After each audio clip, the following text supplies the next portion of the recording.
ዮሐንስ አፈወርቅ ተሳሉ እንዳመሰገነች እኔም አመሰግንሻለሁ። የጠፋ በግ አዳምን የፈለገው ባገኘው ጊዜ የተሸከመው እውነተኛ ቸር ጠባቂያችን ክርስቶስ ከአንቺ የተወለደ እመቤቴ ማርያም ሆይ ደስ ይበልሽ። እግዚአብሔር በደል የጣላት የሔዋን ጽኑ የሚጎዳ ማሰሪያዋ በአንቺ የተቆረጠላት እመቤቴ ማርያም ሆይ ደስ ይበልሽ። እግዚአብሔር በብሩህ ደመና ተጭኖ መጥቶ በማኅፀንሽ ያደረ እመቤቴ ማርያም ሆይ ደስ ይበልሽ። በቅዱሳን ነቢያት በቅዱሳን መላእክት የሚኖር ከአንቺ ተወልዶ የተገለጸልን እመቤቴ ማርያም ሆይ ደስ ይበልሽ። አብ ከመንፈስ ቅዱስ ጋር የምንሰግድለት ቃል የሚባል እግዚአብሔር በአንቺ ባህሪ ከአንቺ ይወለድ ዘንድ የወለደሽ እመቤቴ ማርያም ሆይ ደስ ይበልሽ።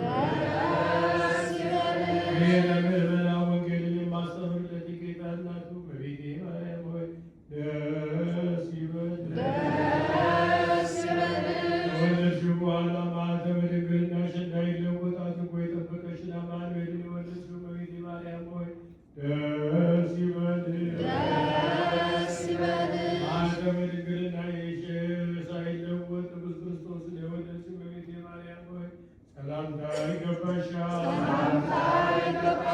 ማኅተመ ድንግልናሽ ሳይለወጥ ንጉሥ ክርስቶስን የወለድሽ እመቤቴ ማርያም ሆይ ሰላምታ ይገባሻል። ልዩ መድኃኒታችንን በመውለድሽ እናትን አገልጋይ ተብለሻልና እግዚአብሔር ባህሪሽን ባህሪ አድርጎ ባለሟልነትን አግኝተሻልና እመቤቴ ማርያም ሆይ ሰላምታ ይገባሻል። እኛ ከምንወደው እሱ ከሚወደን ልጅሽ ኃጢአታችንን ያስተሰርይልን ዘንድ ለምኝልን። ልመና ክብሯን በእኛ ለዘላለም በእውነት ይደርብንና አምላክን የወለደች በድንጋሌ ሥጋ በድንጋሌ ነፍስ የጸናች ክብርት እመቤታችን ያደረገችው ተአምር ይህ ነው። ብዙ ሴቶች ከእመቤታችን ጋር ነበሩና ውሃ ሊጠጣ ወዶ የተጠማ ውሻ ወደ እሳቸው በመጣ ጊዜ እና ሴቶች አባረሩት። አምላክን የወለደች በድንጋሌ ሥጋ በድንጋሌ ነፍስ የጸናች ክብርት እመቤታችን ግን ስለተጠማ ወዲያና ወዲህ ሲመላለስ ባየች ጊዜ አደነቀች፣ አለቀሰች። አንቺ ታዝኝታለሽን? ቅቡ የተባለ ክርስቶስን የሚወለደው ከአንቺ ነውን? አሏት። እመቤታችንም ይህንን ነገር በሰማች ጊዜ በልቡናዋ ውስጥ ፍጹም ደስታ አደረ።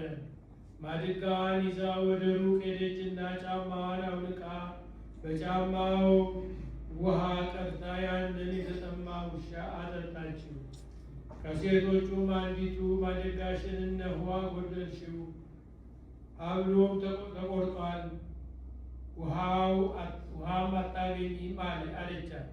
አምላክን የወለደች በድንጋሌ ሥጋ በድንጋሌ ነፍስ የጸናች ክብርት እመቤታችንም ውሃው ከእግዚአብሔር ነው እንጂ ከጉድጓድ የሚወጣ አይደለም፣ ይህንን ውሻ ጠጣ አምላክ ከላይ ይሰጠኛል ብላ መለሰችላት።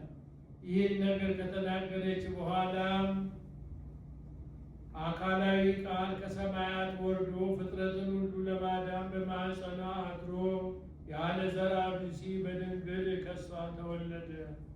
ሴቶች ሲቀጣጠቡ እንደተናገሩ የተናገሩት ቃል በሷ እውነተኛ ይሆን ዘንድ መንፈስ ቅዱስ በስላቅ በሳቅ ፈንታ አናግሯቸዋልና። እርስ በርሳችሁ የምትፋቀሩ የወንጌል ልጆች ሆይ አምላክን የወለደች በድንጋሌ ሥጋ በድንጋሌ ነፍስ የጸናች ክብርት እመቤታችን ቸርነቷን እወቁ። ለተጠማ ውሻ በጫማ ውሃን አጠጣችው።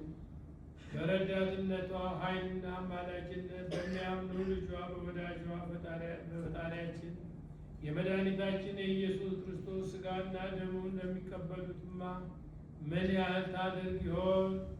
ልመናዋ ክብሯ በእኛ ለዘላለም በእውነት ይደረግ።